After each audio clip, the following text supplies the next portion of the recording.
Hi everyone, welcome to Piper Serica podcast. Here we discuss disruptive innovation, startup investments, futuristic technology, and more investments in IP-led companies in India. I am Ajay Modi, Investment Director at Piper Serica. First of all, a little bit about us. Piper Serica is a multi-asset management firm that manages different pools of capital. One of them is Piper Serica Angel Fund, a Category 1 venture capital fund with 300 crores of capital that primarily invests in deep technology and IP-led startups. Our focus areas are enterprise SaaS, fintech, and deep tech. And within deep tech, we cover space tech, semiconductor, cybersecurity, advanced electronics, etc. Within cybersecurity, we have invested in a startup called Pantheron, and in advanced electronics, we have invested in Sixth Sense Technology, a telematics startup based out of IIT Delhi. Today, we will talk about our most recent investment in space tech in Astrogate. To discuss Astrogate with me, I have Nitish Singh, who's the founder of Astrogate. Nitish, welcome to the podcast. Hi Ajay, thank you for having me here. It is a wonderful session. I look forward to discussing. Yeah. It's a pleasure to have you, Nitish. Nitish, to start with, can you tell us a little bit about Astrogate as a company? Yeah, at Astrogate, we started this journey I think a while back. But the main thing we intended to solve was high-speed communications for the growing private ecosystem, which is the small satellites category. So if you would have seen, like right now, majority of the satellites and small sats, most of them are obviously Earth observations in the private sector category. And then there are telecommunication satellites and constellations. What we are seeing is as these number of satellites are increasing, there is also a problem in terms of, or the bottlenecks in terms of communications for the satellites. So this means the satellites that are generating the data in space, how do you get that effectively and make sure that it comes on time, as well as much more data that you can send back, you can have much more varied use cases, downstream analytics use cases.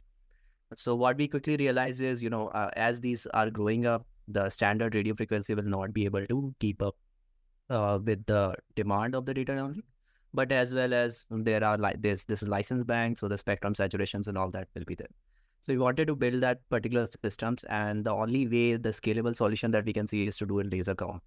So instead of relying on radio frequency for this, not to say radio frequency will be fully replaced, but for these particular use cases, laser comm are the way to go. And we wanted to build this technology from the ground up. It's a very niche ecosystem in the laser communication downlink right now. Globally, hardly a dozen companies are working on it. So we solved our precise, we developing core technologies that enable laser comms. And as of date, we already have solutions and tested out. So it's been a long journey, but yeah, we are able to crack that now.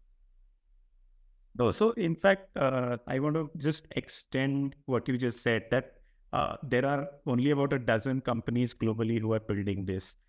But what from our research, what we realize is that there is a massive difference purely in terms of the data transmission rate. Like RF, we are talking about a few Mbps of speeds, whereas when it comes to laser comm, it literally starts at a few Gbps of speeds. So why, despite this kind of opportunity, why are there only a handful of folks who are building laser comm? Is it a technology which is very kind of difficult, or is it too early? Because again, data, purely Earth observation data also, when we talk to companies, we hear that these guys are collecting data in petabytes. So I mean, I want to pick your brains on why very few guys are building. Yeah. So the amount of data is obviously exploding right now with the private satellite ecosystems. I think there would be around over 2 exabytes of data that will be generated over the next decade or so. But majority of them also will be from just the private satellites, Earth observation constellations and all that. Now, the private ecosystem has been, I would say, new, at least not more than 10, 15 years back. So the data demand thing is coming up from the user's perspective, but the technology that can enable is, in this case, optical communications are the way to go. mostly it's a challenging technology to do it. The demonstrations, in fact, the demonstrations that has happened even in deep space, those are done by NASA. Majority of this technology have been, done in terms of academia, space agency organizations, and all that.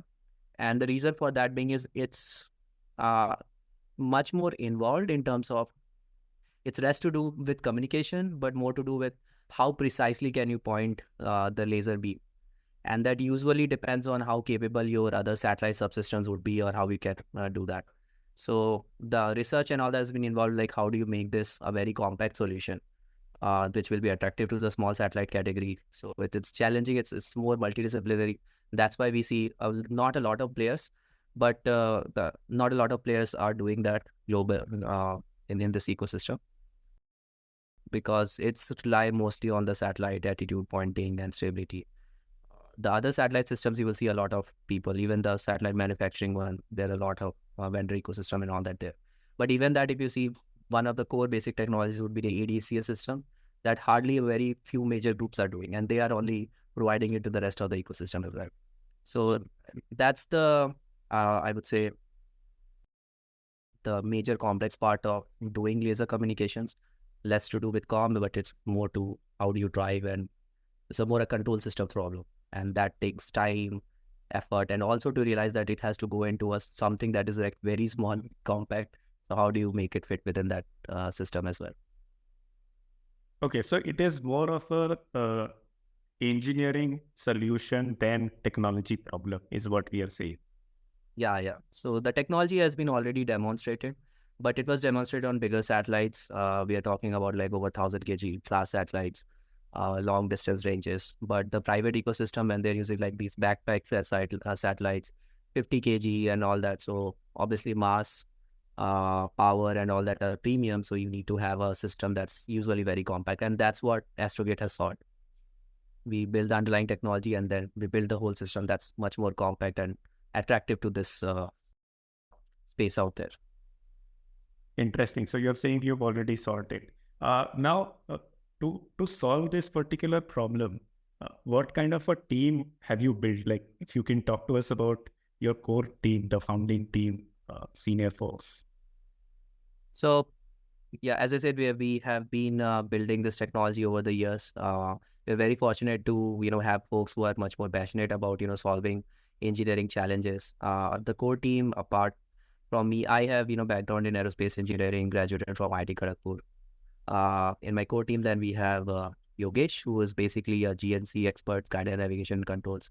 He has served in on a lunar lander mission, which was for a Google Lunar X Prize. This was for Team Indus. He was working there and working at the guidance navigation and control systems. So a lot of control systems capabilities and all that's been extended. Along with that, we have Subhajit, who is basically have experience on multiple roles. He has been worked over 16, 17 years in the media as well as software as a service businesses. So once we enable this solution, how we can actually provide these technologies and business solutions to them, that's a lot of expertise coming there. Apart from that, we have a small team, but we have team members who have been involved with us right from the start, more than 4 or 5 years. They have been actively working and solving the problem. So we have been very fortunate to have, a very good team that we can build from the start, and they are still continuing to take these solutions further. Yeah, I mean, what that I think is one of the challenges for most IP-led companies, right? To find talent. And again, if it is a niche area, then finding the right talent and then making sure that they stay with you in that long journey. But hats off to you. I mean, you guys have cracked that. And tell you what, like one of the things that we realized when we looked at Astrogate is that you guys have been very, very capital efficient, very frugal in what you built so far. And we see a lot of deep tech companies, and they're a lot of them have like burnt a lot of money before building a real solution. And here you guys have cracked the solution. You built the technology, you built the hardware, and you built a great team. And not just that, you guys have already commercialized solutions, sold to customers, working with folks like ISRO, DRDO, Indian Navy. Like there is already a lot that is achieved at a very, very limited capital. You've taken like 7 odd years to build this. But tell us a little more about how this journey has been, like you coming from Team Indus and then building this. Probably, I mean, I don't know if I should say this, but with an IIT Kharagpur degree and experience and background in space tech, you could have been employed in one of these large space tech companies, maybe not even in India, but US, probably $1 billion. But you decided to do this. So tell us a little bit about your journey and what made you stick to this conviction and keep building it. Yeah. So I have been in the space technology sector right when I graduated. So back in 2014, almost 10 years. The initial 3.5 years I spent at Team Indus, where I was handling the systems engineering and all that group. So I wanted to, learn more about space technologies and all that, as this was, a more evolving at that time. Also wanted to figure out a problem that is like really, the major problem as we see. So one of the things, obviously, reducing the launch cost, where a lot of other companies have already solved it. So you see launch costs really exponentially, the costs are going down. But what people tend to forget is like those satellite objects, the satellites that are right now in space, how will they communicate? How do you make them much more efficient in terms of the data gathering and getting them downstreams? So that's the problem we realized that needs to be solved. And while the radio frequency and all that is obviously useful in multiple other areas, so like if you're doing point to multi-point communication, that would continue to do so. But this is not really scalable also beyond low Earth orbit much. So if you're looking at the point-to-point high-speed connectivity, low Earth orbit, beyond, you will start using up like 30-meter antennas and all that, which is not scalable. So we saw an opportunity here that we can have a solution that not only serves the current demand, but has, use cases where it can be extended far beyond in the next 10 to 15 years as the space sector keeps on evolving. The challenge, obviously, as I mentioned, was building this first laser communications. The main ingredient of that would be how do you make the beam very much stable and point like really well so that it can reach large distances. So we started to focus on that first. We did that technology development, some prototypes early in labs, scaled outside trials and everything. And then we started to develop the solutions. When we started to develop the solutions, we also realized, apart from the space, there are some early opportunities that we can hit with, because laser communications, apart from the high-speed connectivity that can provide almost, it also provides unmatched security. So you cannot jam this particular signal. You cannot jam it, you cannot snoop it, you cannot spoof this particular signals. So it provides a very use cases in strategic, like ship-to-ship comms or air-to-ground. So a lot of defense use cases are there. So we started looking at those particular aspects, stepping that out. And that also helped us to, keep on evolving the products, early products, get early users to test and all that out. So yeah, the challenges was to first focus on the technology, then a solution that works, and get an anchor customer that you can actually test it out with.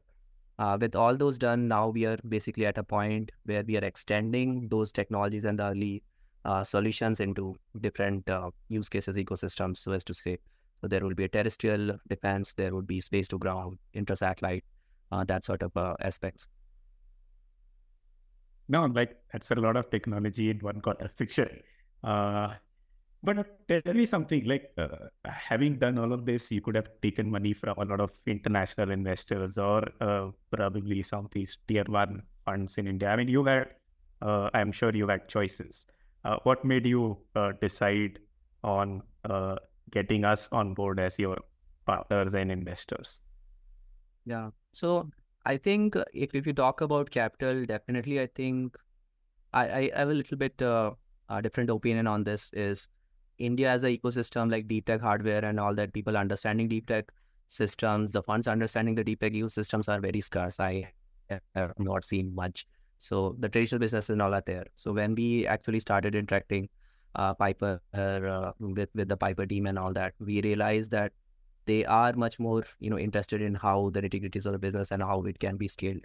And they are also able to mentor us in terms of the use cases.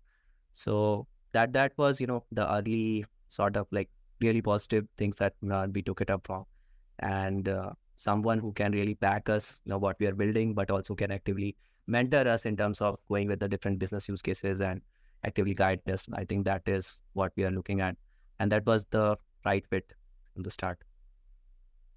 No, thank you. That were kind words. So that was a lot of engineering in last 15 minutes, I would say. Nitish, I have one last question before I let you go, and more of a non-technical question.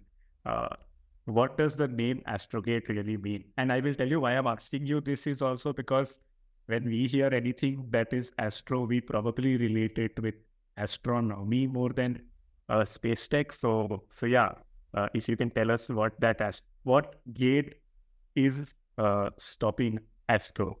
So yeah, Ajay, I mean, Astrogate, when we decided to name it, we usually went with the dictionary version. So Astrogate means to like move or navigate in space. So idea behind that was, some of the users or client that build services, they can take care of their space objects, in space and how they move around, and we will take care of the communications and all that aspect to it. But yeah, I've heard, different versions over the years. So it relates to astronomy. I've also heard astrology as well. Some people also take it like two different words joined together, astro and gate. But yeah, we go with the dictionary version of it. Yeah, because I actually thought it is Astro plus gate. But yeah, no, now that is right there. So thank you, Nitish. It was talking to you, and we look forward to working with you guys with very bright minds to learn more and also be a part of the journey where you build a great space tech startup in India. Thank you, and for the audience also, thank you very much for watching this. Thank you again, Ajay, for having us here. And, I'll be very much look forward to working together and keep us, build up the things that we have done and us engage in the journey. Thanks.